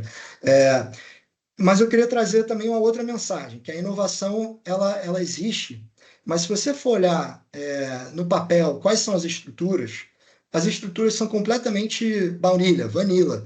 A gente não está falando aqui de fundos que têm uma cota no exterior, um CRA em dólar, que a gente, que é super difícil, mas é autorizado na legislação brasileira. A gente está falando aqui de um CRA, por exemplo, como CRA Taboa, é uma empresa que está trabalhando com a bioeconomia na Amazônia, que ela emitiu um CRA. Esse CRA vai ter uma cota sênior, vai ter uma cota subordinada, essa cota subordinada está sendo subscrita e integralizada por uma filantropia. Então, essa cota subordinada está reduzindo o risco da cota sênior, que são gestoras, né? Gestoras do mercado de capitais que estão entrando. E aliado a essa estrutura sempre, né, tem, como o Gorini trouxe, estruturas também de assistência técnica, né?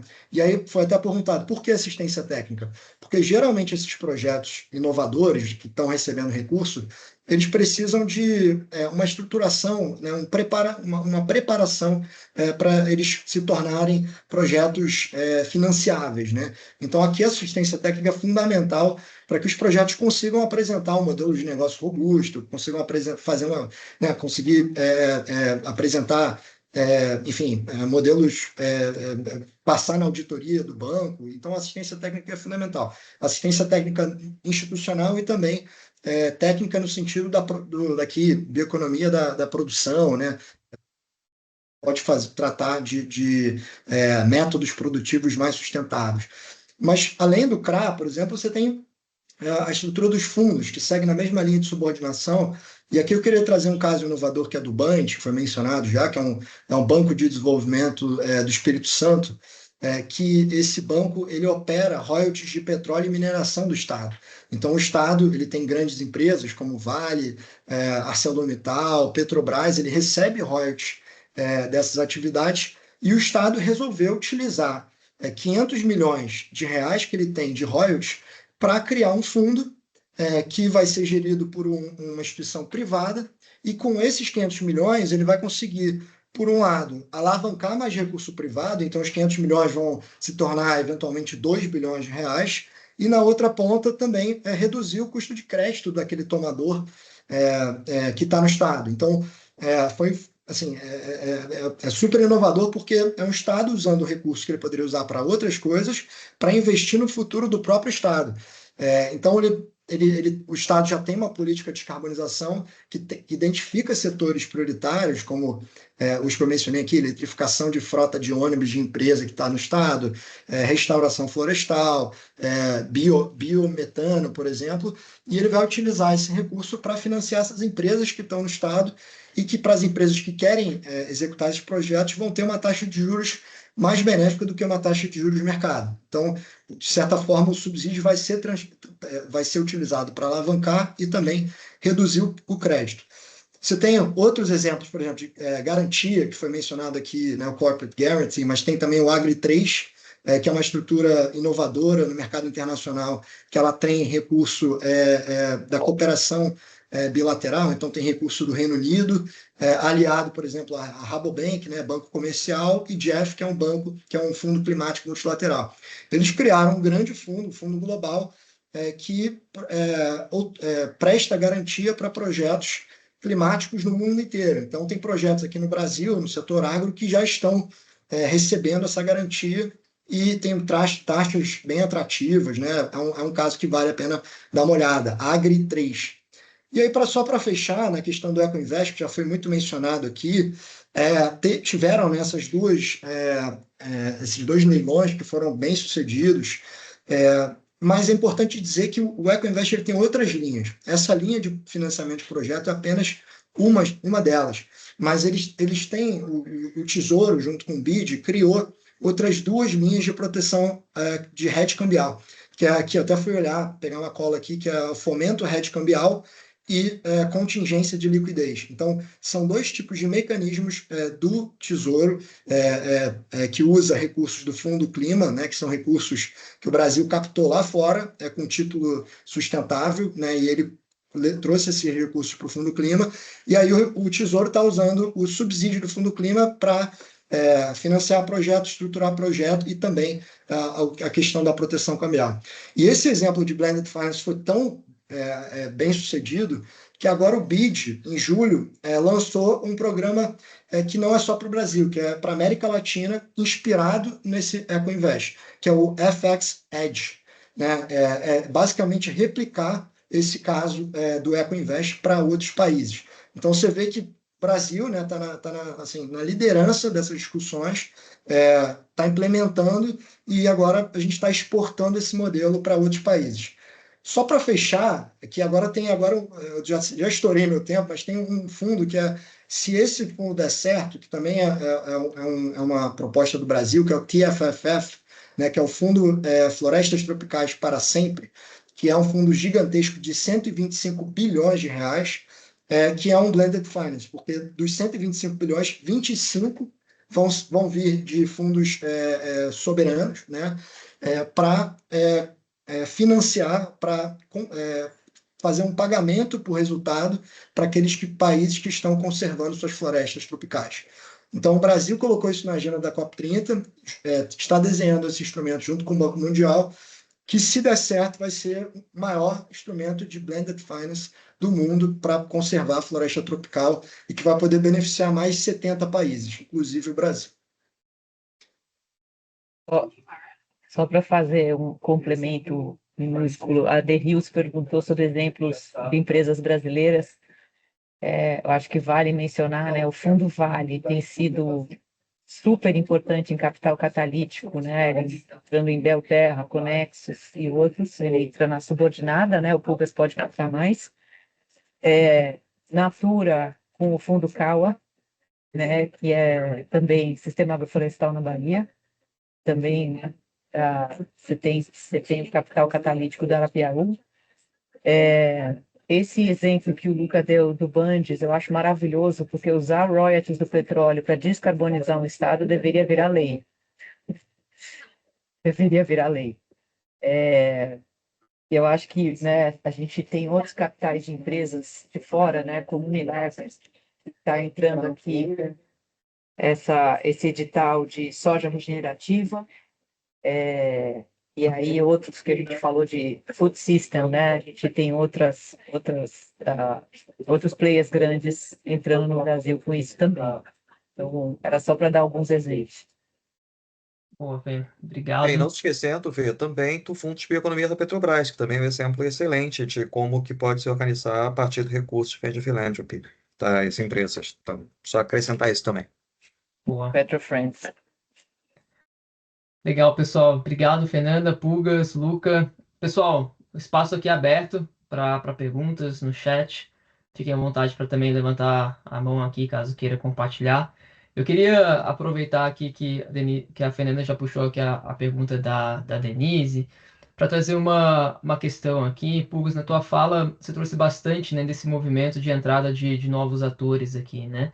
E a Fernanda iniciou a fala dela trazendo a premissa, né, de impacto no Blender. Eu gostaria que vocês comentassem como que essa entrada de novos players, né, no Blender, na verdade, como, né, quais arranjos de governança seriam necessários para evitar que a lógica de maximização do retorno financeiro dilua o princípio de impacto que caracteriza as operações de Blended. Se na visão de vocês isso é uma questão para a gente cuidar aqui nos arranjos de governança daqui para frente. Quem quiser começar aí a resposta, fique à vontade. Eu acho que, Luca, vale contar um pouco do Bandes, de todas as exigências de métrica de descarbonização, né? Posso contar aqui, posso começar. A questão da governança é fundamental, porque quando você está lidando com diferentes fontes de recursos e, sobretudo, com fontes públicas, a governança é fundamental para você delimitar aonde vai a responsabilidade dos parceiros. Então, aqui é a mesma ótica de um instrumento de PPP, né, que você tem que delimitar muito bem quem pega que risco, né? E aí a gente tem esse caso do Bundes, que até, para quem ficar interessado, é um fundo que a gente está agora negociando o regulamento, né? Mas as diretrizes do fundo elas já estão estabelecidas e no chat eu coloquei aqui um estudo que foi feito pelo Fórum de Fundos Soberanos. No caso do Bundes, a questão da governança é fundamental, porque como eu trouxe aqui, eles vão utilizar fundos soberanos do Estado. Esse fundo soberano ele tem as suas regras próprias. Então tem uma accountability de alto nível para onde esses recursos estão indo. Então isso tem que ser refletido no regulamento, né? Então o regulamento vai ter que ser muito taxativo no sentido de o que ele taxativo, mas isso não quero trazer aqui como um entrave, né? Mas ele vai ter que delimitar muito bem aonde que os recursos podem ir. Então, que tipo de setor, que tipo de setor não pode ir, que tipo de setor, por exemplo, tem alguns setores que o fundo não pode, então, por exemplo, financiar armas, setores que são que vão contra a política de meio ambiente do Estado. E aí o regulamento ele vai ter que trazer uma política de impacto, que isso vai ser alinhado entre o gestor privado, que vai fazer a gestão desse fundo, e aqui o capital público. Isso vai trazer os setores, como que monitora as emissões evitadas, eventualmente até uma emissão de uma SPO, né, o Second Party Opinion, que é um terceiro que emite um parecer sobre onde os recursos estão indo e quais são os impactos disso. Então, a questão da governança é fundamental, porque você vai ter, né, interesses e accountabilities diferentes aqui, e para respeitar atores públicos, isso tem que ser muito bem trazido no regulamento. Eu passo para o Pugas, porque eu sei que o Pugas tem alguns exemplos interessantes, né, nos fundos recentes ali do Desenvolve SP e também da Petrobras, né, que tem alguns mecanismos de comitê de impacto que eu acho que vale a pena comentar também, Pugas. Claro. Mas antes até de abrir isso, Luca, eu acho que é bom deixar claro que o desafio do Blended Finance não é técnico, ele é diplomático. A gente tem aí uma diversidade de atores com diferentes tipos de regulamentações, com diferentes incidências, com diferentes papéis sociais, dividindo a mesma mesa. E aí o Douglas levantou um alerta muito bom, que a questão é como que a necessidade de um player que está na mesa, que é o investidor comercial, e muitas vezes o gestor, na otimização de retorno financeiro, não despenca esse castelo, não despenca esse organismo empático, que é uma estrutura de Planted Finance. Ainda mais que as pessoas vão ter que se tolerar por 10, 15, 20 anos. Não existe Planted Finance de 2 anos. Então, esse ponto há uma necessidade de reconhecimento que as diferentes partes querem diferentes coisas, mas é essas diferentes entregas de cada parte que fazem que a missão principal seja alcançada. Então, esse tipo de relação ela é muito importante. Quando a gente entra em modelos de governança, e aí já entrando no que o Luca trouxe, a gente tem dois efeitos de governança que a gente tem que observar. A governança do mecanismo de blended finance, e aí o Luca muito bem trouxe algumas inovações, como a criação de um comitê de impacto prévio ao comitê de investimento, para gerar admissibilidade do ativo a ser investido. Eu não analiso um ativo financeiramente se ele não tiver aprovado pela sua tese de impacto e teoria da mudança, como é o caso do Fundo de Bioeconomia da Petrobras, que tem essa instância inicial. Da mesma forma que eu tenho a atribuição de outras fórmulas de cálculo de taxa para o gestor, como a Impact Linked Compensation. Ou seja, o meu múltiplo de capital, ele é atotado, o meu múltiplo do FIT performance, ele é aplicado sobre o que tradicionalmente se faz, né, com o watermark do FIT performance. No caso do de Bioeconomia da Petrobras, o dado é público, ele pode ser de 0% a 150%, o múltiplo sobre a taxa de performance de acordo com o impacto gerado pelo gestor na seleção dos seus ativos.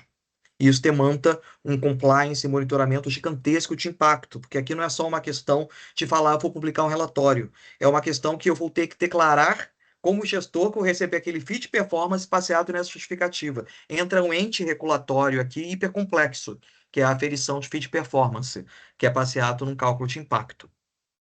E uma outra questão que a gente também vê inovação nas governanças dos fundos, cada vez maior, é a forma do disclosure dessas informações. E aí, quando a gente põe esses três fatores de inovação de governança no mecanismo financeiro, ele implica numa necessidade de mudança de governança da própria gestora. Infelizmente, muitas gestoras são aglomerados de analistas, não necessariamente são empresas. Carece ter uma área adequada de risk and compliance, de sustentabilidade, de treinamento e gestão de capital humano. E tudo isso, para atender a uma necessidade de blended finance, eu tenho que ter um grau de afinação processual na gestora muito grande. Porque eu tenho que atender diferentes apetites, muitas vezes com demandas regulatórias diversas, por informações que tenham muitas vezes, uma necessidade de um especialista para produzi-la. Então, isso cria um impacto na governança das gestoras imenso. E isso é muito positivo. Então, eu preciso preparar a minha gestora para que eu consiga estar preparado para o Blended Finance. Eu preciso preparar a minha instituição financeira para submeter o EcoInvest. Eu não posso ficar simplesmente empolgado com a baixa taxa. Que a baixa taxa ela entra com um aumento incrível de rigor sobre a minha capacidade de gestão. Essa sofisticação ela é algo extremamente importante. E para finalizar, e pondo alguns exemplos, como o Luca trouxe, para pôr o Douglas aqui também atento a essa questão de otimização de retorno, a gente tem que pensar que, como gestores, não cabe a nós definir se aquilo que o investidor quer é bom, é ruim, é suficiente ou insuficiente. Se eu tenho um player que quer ter um retorno abaixo de mercado para que aquele objetivo seja alcançado, eu, como gestor, não posso tentar convencer aquele investidor a mudar de opinião e otimizar o seu retorno. Isso eu tenho visto acontecer de uma forma incrível. Ter investidores de impacto tentando ser demovidos da sua visão de impacto por gestores que acreditam que eles têm que otimizar retorno. Esse é um primeiro ponto. Segundo, se eu tenho um recurso mais barato, isso não significa que eu tenho um buffer para aumentar meus FIIs de estruturação e de gestão. Muitas vezes o que a gente tem visto eu pego um recurso barato e entrego a nível comercial. Aumento aqui meus spreads de tesouraria, meus FIIs, meu retorno, eu entro como investidor e ponho um retorno explosivo, porque afinal eu tenho um investidor que está pondo menos capital dentro da minha estrutura do fundo. Não façam isso. Então, esse é um ponto muito importante para que a gente consiga fazer o Blended Finance de forma adequada. Entender que a gente precisa respeitar os interesses de todos na mesa e não se aproveitar de um interesse que é um interesse legítimo de uma parte concessional para aumentar de forma possível o meu retorno comercial. Isso é um ponto extremamente importante nas estruturas e que, infelizmente, a gente tem visto se repetir em algumas estruturas de blended finance, que, por incrível que pareça, não decolam exatamente por essa postura de querer exagerar no retorno financeiro, quanto só por uma parte concessional envolvida. Boa, pessoal, super obrigado. A gente está chegando aqui na reta final aqui do nosso painel, mas entendendo que aqui a gente está numa jornada, né, de três blocos de estudo aqui, eu queria finalizar com uma pergunta para vocês três. A gente falou aqui faz talvez aqui 1h30, 2 horas que a gente está conversando acerca de Blended Finance e tudo mais. A gente trouxe aqui conceitos importantes, exemplos, mas na opinião de vocês, tá? Na visão bastante objetiva aqui, por que vocês veem o blending como oportunidade, de fato, que está diante de nós? E ainda mais, qual que é o papel do Brasil nessa agenda no mundo? Aí eu deixo para quem se sentir confortável começar a responder, a gente vai para o próximo. Então, por que vocês veem o blending como oportunidade e qual o papel do Brasil, né, nessa agenda no mundo? Eu acho que vale depois contar um pouco, né, o trabalho do Wix também. Mas o Brasil talvez seja, né, além de ter um mercado de capitais desenvolvido, quando você pega, né, países, principalmente a América Latina, a gente tem uma riqueza de biodiversidade, uma riqueza nessa, né, é um país que já tem a, as fontes de energia limpas e tudo, então a gente está muito preparado para aproveitar essa oportunidade. Eu acho que o blended facilita essa entrada de capital. Quando você fala lá fora com grandes fundos, grandes investidores, eles falam muito isso, né? It's a lot of risk. Tem muita volatilidade, tem instabilidade, tem tudo isso, não é verdade? Acho que o blended ajuda a de-risk essas coisas todas que a gente está acostumado.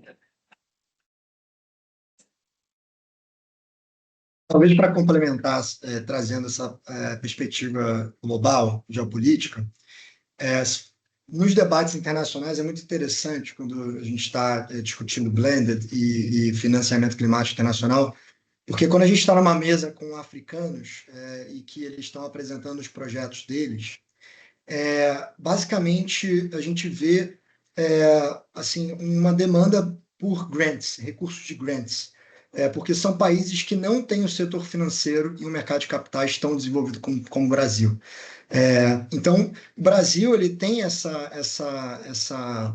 já esse desenvolvimento do mercado de capitais como um país de médio porte, né, que ele não necessita mais de puramente doações de outros países ou de investidores internacionais. O que, quando você está sentado em recursos soberanos ou dessas instituições que estão provendo esses recursos, é mais fácil você conceder recursos a uma taxa abaixo do mercado, mas que estejam topando receber mais impacto do que simplesmente fazer doações. Então, eu sinto que, na escala global, os recursos vão reduzir e vai ficar mais difícil o recurso de doação. Então, o recurso de concessional, ou seja, que tem uma taxa mais baixa, ele vai conseguir vir para um país como o Brasil, que tem bons projetos, que tem bons setores, que tem uma regulação forte, que tem um mercado de capitais. Então, o blended ele pode ser, e o Pugas trouxe isso, essa ponte internacional para a gente conseguir acessar esse 1,3 trilhão de dólares que vai ser discutido para financiamento climático. A gente tem bons projetos, agora a gente precisa trazer mais para perto o mercado desses bons projetos. Eu acho que iniciativas como essa aqui da Ambima, da gente poder tratar do que está acontecendo nesse tema no mundo, quais são as inovações, isso aqui é muito bom, porque de fato já tem muita coisa acontecendo e a gente tem que trazer mais gente, porque está faltando recurso para isso, mas tem uma demanda. O mercado aqui é gigantesco no Brasil, eu trouxe alguns números, e a gente vai ter que, enfim, desenvolver esse mercado no curto prazo, porque o Brasil tem os seus compromissos globais de redução de emissão que dependem de recursos. Bem, sendo objetivo aqui, mas recuperando um pouquinho da história, Quando eu comecei há 25 anos atrás de sustentabilidade, a gente perdia tanto tempo tentando defender que mudanças climáticas existiam, que a gente perdeu tempo de fazer investimentos adequados. Agora a gente entrou num momento de irreversibilidade de investimentos. Nós precisamos investir. Não é uma questão de querermos ou não investir. Dessa perspectiva, a gente tem com o Planted Finance uma capacidade, a última janela, na verdade, para investirmos de forma eficiente naquilo que deverá ser investido em algum momento. Quando a gente fala de transição econômica verde, quando a gente fala de transição renovável, quando a gente fala de transição regenerativa, todos esses assuntos de transição não é uma questão voluntária, não é uma questão que nós achamos que o mundo será melhor dessa forma. São investimentos que são os únicos capazes de fazer com que a economia continue sendo algo viável. Dentro dos extremos climáticos, dentro dos extremos de perda de biodiversidade, dentro da desigualdade social e da perda de confiança no contrato social, são investimentos necessários. O Blended Finance permite que isso seja feito de uma forma economicamente, financeiramente sustentável e muitas vezes atraente. Então, o Blended Finance, para mim, ele é importante, é relevante, é sexy, por uma única questão, é a única forma de fazer com o mínimo de dor. Investimentos que vão ser necessários serem feitos. E não a longo prazo, mas para ontem. E o Brasil ele consegue consolidar todas as características para que seja feito aqui. Para que seja não só iniciado aqui, mas que seja escalado aqui. E que nós estejamos como centro financeiro global para esse tema. Nós temos a qualidade dos ativos. Temos um pipeline incrível para qualquer tipo de tema. Infelizmente, muitos desses temas eu não gostaria de ter abundância de ativo no Brasil, mas temos. Quando eu falo de necessidade de infraestrutura social, porque a gente tem comunidades inteiras em cima de manguezais poluídos por não ter saneamento, me dói pra caramba, mas é um ativo que a gente infelizmente tem em abundância. Da mesma forma que a gente tem no Brasil um mercado financeiro, a Fê falou muito bem, extremamente sofisticado, extremamente regulado. Mas, infelizmente, o mercado financeiro que se defende e que se vende muito mal lá fora. Muitas vezes, quando o investidor internacional quer investir no Brasil, e eu converso com vários, ele fala que a primeira coisa que ele ouve é o investidor brasileiro falando mal para não investir no Brasil. E ele querendo investir no Brasil. Então, a gente tem essa questão muito forte. Nós temos um mercado financeiro sofisticado que não se vê como um mercado financeiro sofisticado. E que deveria começar a se ver um pouco mais. Se vê como um mercado financeiro de nível global. E nessa perspectiva, a gente tem um mercado financeiro sofisticado de baixo custo. Estruturar um fundo e manter esse fundo ativo no Brasil é muito mais barato que montar um fundo na Europa. É muito mais barato que fazer isso nos Estados Unidos. Manter uma gestora no Brasil é muito mais barato do que manter uma gestora em Singapura ou no Japão. Então, a gente tem um mercado que é capaz de fazer em escala, com qualidade e com custo globalmente hipercompetitivo. E, por fim, o Brasil ele é amigo de todo mundo. E, como eu falei, o desafio aqui é diplomático, não é um desafio técnico. Então, a gente tem a capacidade de alocar com fundações, com TFIs, com MTPs, com todos esses atores de qualquer lugar do mundo de uma forma cordial. Eu acho que um grande trunfo que a gente tem é marca da diplomacia brasileira. A gente não fala baixo com os Estados Unidos, nem fala grosso com a Bolívia. É isso que a gente sempre defende a diplomacia brasileira. A gente trata todos de forma igual. Isso é um trunfo gigantesco para a diplomacia financeira climática. Então, se a gente começa no mercado brasileiro de capitais a entender e incorporar isso que nos torna únicos, a gente vai entender como que o mercado brasileiro de capitais pode ser o grande mercado financeiro global para Blended Finance. A grande porta de entrada do norte global para o sul global. O grande laboratório para a transição da economia verde. Então, cabe a cada um de nós, como atores do setor financeiro, assumir essa responsabilidade, quebrar a ilusão do complexo de vira-lata e realmente dar o próximo passo e fazer isso acontecer na escala global que o Brasil tem a capacidade de liderar. Obrigado, Pulgas. Luca, Fernanda. Queria chamar o Luiz aqui, que levantou a mão. Douglas, eu só queria furar a fila aqui, cara, nas perguntas e comentários. A gente está vindo de Nova York, semana passada a gente teve a Semana do Clima, e muito do que a gente conseguiu enxergar, eu falo a gente porque tinha um time da Ambima lá, né? Foi a proliferação de casos que demonstram a nossa capacidade de entregar bons projetos, boas opções de investimento com retorno financeiro, usando ou não né, estruturas de mitigação de risco concessional, por seguros e diversos formatos, e cada case se mostrou de uma forma diferente. E eu acho que o que eu quero compartilhar aqui é que eu estou vendo de uma forma efetiva, e aqui, Pugas, eu tô muito feliz, porque pela primeira vez na vida eu vou conseguir, eu vou ousar contradizê-lo num ponto, porque concordo contigo, a gente sempre se vendeu muito mal. A gente sempre falou, não investe no Brasil, o Brasil é uma porcaria, uma bagunça, não sei o que lá e tal, de uma forma em geral.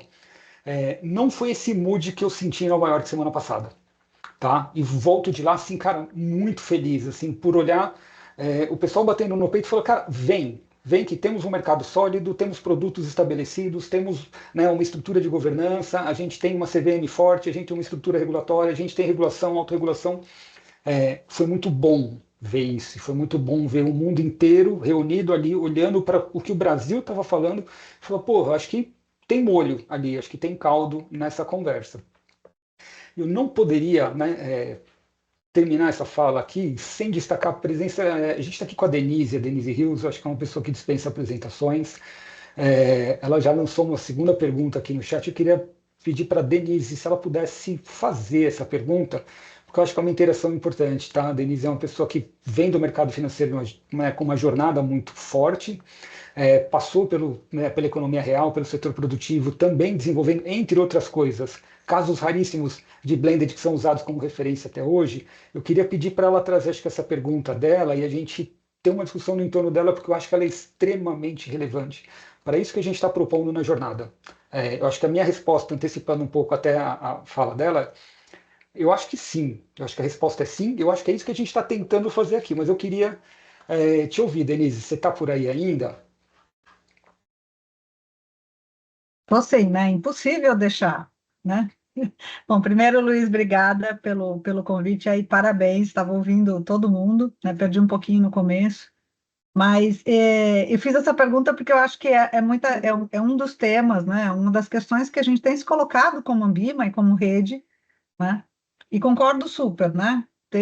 Acho que tem muita gente aqui que tem construído esse mercado ao longo dos anos de diferentes formas, mas definitivamente a maturidade do Brasil hoje, na minha visão, eu concordo com você, concordo com o que o Puga está trazendo, com a Fê, inclusive, assim, vivemos os mesmos dilemas. E a pergunta, eu acho que é para nós, falar às vésperas de uma COP, né, com a cena, vamos dizer, a cena do crime, do jeito que todos nós sabemos aqui, né? Mas com uma tremenda oportunidade, com uma arquitetura, inclusive, de política pública dentro do Brasil, favorecendo, né, a vinda desses fluxos para o mercado, seja via Ecoinvest, seja a contribuição do BID, seja toda a conversa que a gente tem de quase traduzir ou colocar dentro do mercado financeiro fluxos talvez não muito tradicionais, e vamos ver mais deles, o GCF, o GEF, tudo que o Pugas falou, ainda tem assim, além da coleção tradicional, né, do famoso capital catalítico, que muitas vezes não é um fluxo que permeia as tesourarias ou dos assets dos bancos, a gente vai ter aí novos fluxos de funding. E a minha pergunta é justamente nesse sentido, fala, o que move o jogo agora? Será que não seria, let's go down to the business, vamos desenhar 2 ou 3 padrões que caibam em 80%, 70% o famoso Pareto de mercado, e que permita que, eventualmente, talvez não uma pequena comunidade na Amazônia ainda com dificuldade, mas talvez uma cooperativa média de alimento aqui no interior do Mato Grosso, que está no meio do caminho, tá? Conseguir avançar e isso ser produto financeiro. Eu nem creio que seja assim padrão, mas pelo menos disponível, né, nas tesourarias de banco, nas securitizadoras, nos fundos tradicionais. Eu acho que, dado que a Ambima é um autorregulador, né, então é uma expressão daquilo que a gente, como mercado, entende que é bom para o próprio mercado avançar, a pergunta era meio nesse sentido. Fala, se eu tivesse uma única alternativa, um mandato, né, e uma meta, do tipo, como a gente vai posicionar, né, esse agregado de instituições que a gente tem aqui no autorregulador, na Ambima, propondo alguma coisa que é efetivo, tanto para destravar o mercado, quanto para capturar esses fluxos, quanto para trazer para o mercado, né? Eu escrevi para o Pugas que, né, essa fala do aglomerado de analistas é uma coisa que, para mim, reflete um papel que a liderança dessas assets, dos bancos, as nossas lideranças, nós aqui temos que tomar. O que resolve, de fato? Então, vamos entrar num acordo e dizer, olha, 70% do fluxo poderia ir por esse padrão aqui, com 2 ou 3 coisas, que poderia caber num prospecto, em alguma coisa marginal, e a gente destravaria um fluxo gigante.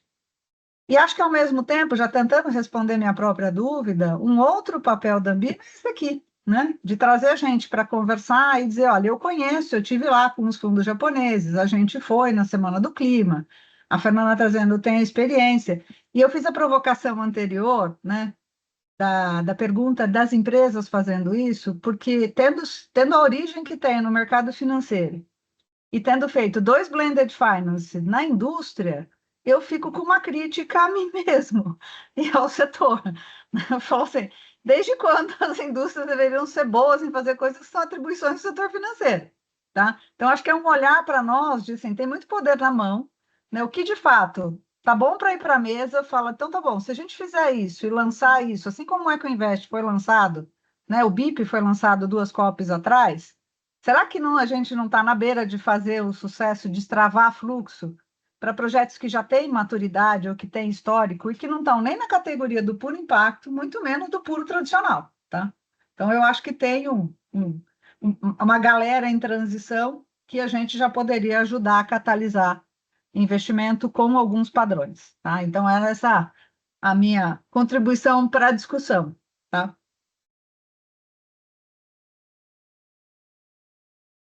Posso responder essa aí? Por favor, Pulgas. Denise pergunta, eu quero sentar logo na frente para responder. Rapidinho, Luiz, obrigado. Nunca fiquei tão feliz de ser contrariado. Obrigado. Isso é melhor. Eu quero muito estar errado nisso. Muito estar errado nisso. Eu acho que é a única parcela de pessimismo que eu carrego comigo ainda. Sou super otimista, mas essa partícula ainda me mata. Mas que bom. Também ouvi coisas maravilhosas também sobre Nova York. Sobre esse orgulho que a gente está criando do Brasil. Denise, a gente tem que pensar, eu concordo totalmente com a tua perspectiva, isso tem sido uma pressão de muita gente. Como é que eu crio algo mais standard? Como é que eu crio algo que seja replicável, escalável, multiplicável? Como é que eu faço isso acontecer? Aqui a gente tem 2 exercícios, na minha opinião, para que isso seja possível. Para mim é totalmente possível e desejável. Ele é upstream e downstream. A gente tem, ao mesmo tempo, que preparar essas instituições financeiras e criar uma interface das instituições financeiras com esses capitais dentro de questões mais padrões, burocracias padrões, por exemplo, eu tenho o Acre 3, eu tenho o Green Carriage Company. Como é que eu crio? Quais são os veículos que eu preciso ter para incorporar isso na tesouraria dos bancos? Qual veículo? Como é que eu tenho que fazer isso para registrar essa cota garantida? Isso é um plug and play que tem como ser feito. Então, a gente tem esse efeito, mas também tem um outro efeito, um outro corrente, que é uma corrente dentro da originação, na formação de warehouse para portfólio. E aqui a gente tem eu gosto muito de usar o conceito TRLs, Technological Readiness Level, né? Diferentes níveis de capacidade tecnológica dos ativos. É o que a gente chama pré-competitivo e competitivo. A gente tem uma tendência muito grande a querer criar standard para aquilo que é Project Finance, para aquilo que é pré-competitivo. Não vai acontecer. Não vai acontecer. Mas tem uma série de questões, como, por exemplo, transição regenerativa para culturas como café, soja, milho, que já tem preço global, já tem supply chain global. Eu consigo fazer isso. Eu tenho que fazer agora o que eu preciso aplicar para que aquele ativo que existe é competitivo, seja um ativo investível. E aí eu também tenho que fazer uma tratativa de aceleração financeira desse ativo. Não como uma empresa, não como um projeto, mas como um ativo investível, na perspectiva do mercado financeiro. Se eu consolidar esses 2 dentro de setores que são altamente impactantes, eu ponho transição regenerativa, agrícola, ou ou a questão de adaptação climática para grandes culturas, eu tenho, não que os outros setores não precisem, todos precisam, mas eles estão muito em nível de Project Finance ainda, eu consigo atender essa demanda, que é uma demanda correta de ter um standard. Não, super concordo e acho que assim, tem setores que estão maduros e tem algumas coisas que são quase low-hanging fruit. Tá? Se a gente imaginar que todos os linked bonds ou todas as estruturas que meio que já foram emitidas, tá? Nos últimos anos e que cresceram bem, são uma boa inspiração do que poderia virar uma estrutura mais fluida, mais longa, com capital fluindo, né, para aquilo que é transformador, eu acho que a gente está pronto em alguns setores. Por exemplo, eu olhando o setor de energia, tem muita coisa pronta. Mesmo o agro ou alimentos tem muita coisa pronta, que a carência mesmo, né, falar, o molho em geral custa mais caro que a carne. Eu não faço porque toda a complicação do acesso não é da operação em si, mas do chegar até esse acesso quase que dá a mesma coisa do que eu fazer uma operação tradicional. Eu faço uma operação tradicional, não acesso esses capitais vão para outro lugar, e assim por diante.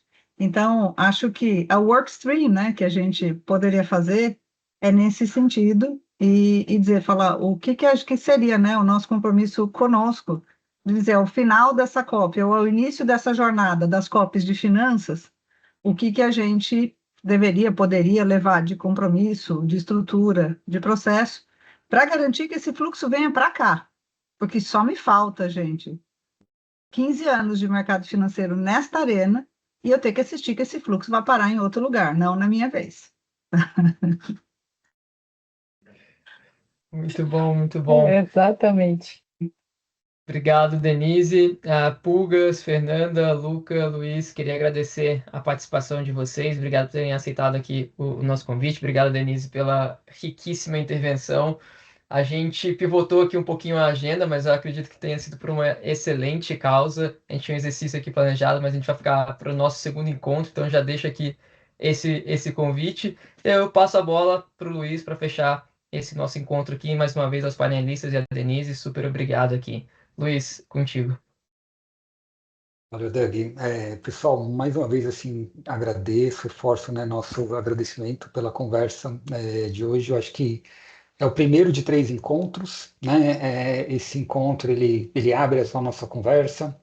Antes que eu tome uma bronca aqui, a Roberta acabou de colocar no chat uma pesquisa de satisfação. Acho que é importante para a gente medir um pouco, né, do que foi esse encontro. Então, se fez sentido para vocês, se não fez sentido para vocês, como que a gente pode melhorar isso, né, nos próximos. Eu acho que tem essa nossa lição de casa.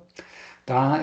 O que a gente está buscando nessa jornada, talvez se já resolveu resumir um pouco, né, ou responder algumas dessas perguntas que foram colocadas aqui. Tem uma estrutura que seja mais ou menos parecida para todo mundo? Não tem? Funciona? Não funciona? O que o mercado pode olhar? Para que lado ele pode olhar? Acho que, né, de onde que está vindo essa grana? Para onde que vai essa grana? Que tipo de projetos podem ser financiados com esse arranjo? Eu acho que o que a gente está buscando, em síntese, é criar um caminho para uma maior aproximação, né, dos representantes do mercado, que são vocês, né, que estão do outro lado da tela aqui, com essa agenda que está chegando, que está, de alguma forma, né, criando novos espaços de financiamento, está acessando novas geografias, está buscando novos modelos de resolver problemas que a gente tem aqui, né, ou de viabilizar financiamento para iniciativas que a gente está tentando tirar do chão. Tá, então, acho que o convite, né, a gente vai ter os próximos eventos, se eu não me engano, dia 10, né, é a nossa próxima conversa, e a gente vai mantendo, né, esse grupo sempre atento. Todo mundo que participou dessa conversa de hoje vai receber um resuminho da nossa conversa de hoje, as apresentações e tudo mais. E ao longo dessa jornada, acho que o nosso grande objetivo é conseguir fechar uma visão única, né? Então, o que a gente pode considerar aqui como o esqueleto dessa conversa?